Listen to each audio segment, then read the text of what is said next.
Hi everyone, welcome to Ashmin vlog. നമ്മൾ എങ്ങോട്ടാണ് പോന്നീ? വെള്ളിയൂർക്കാവിലേക്ക്. വെള്ളിയൂർക്കാവിൽ പുതിയ പാലത്തിൻ്റെ ഉദ്ഘാടനം കഴിഞ്ഞിട്ടുണ്ടായിരുന്നല്ലോ, വയനാട്ടിലെ ഏറ്റവും വലിയ പാലം. അപ്പോൾ അതൊക്കെ ഒന്ന് കാണാമെന്ന് വിചാരിച്ചു. അതേപോലെ തന്നെ വെള്ളിയൂർക്കാവ് ഉത്സവം തുടങ്ങാൻ പോവാം.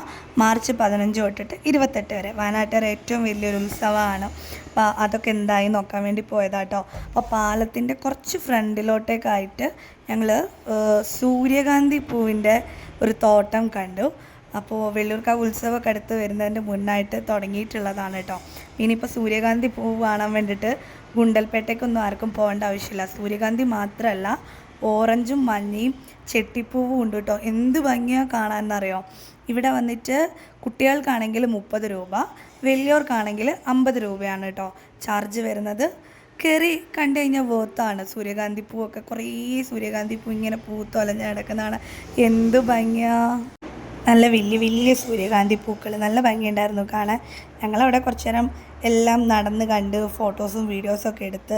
രാത്രിയും ഉണ്ട് തോന്നുന്നു കേട്ടോ, ടൈമിങ് എനിക്ക് കറക്റ്റ് അറിയില്ല. രാത്രിയും ഉണ്ട്. വെള്ളിയൂർക്കാവ് ഉത്സവത്തിന് വരുന്നവർ എന്തായാലും വന്ന് സൂര്യകാന്തി പൂവും കണ്ടിട്ട് പോകണം കേട്ടോ. നല്ല ഭംഗിയുണ്ട് കാണാൻ, വേർത്താണ് എന്തായാലും. എന്നാൽ ഞങ്ങൾ കുറച്ച് നേരം പൂക്കളുമായിട്ട് ടൈം സ്പെൻഡ് ചെയ്യട്ടെ കേട്ടോ. Bye bye.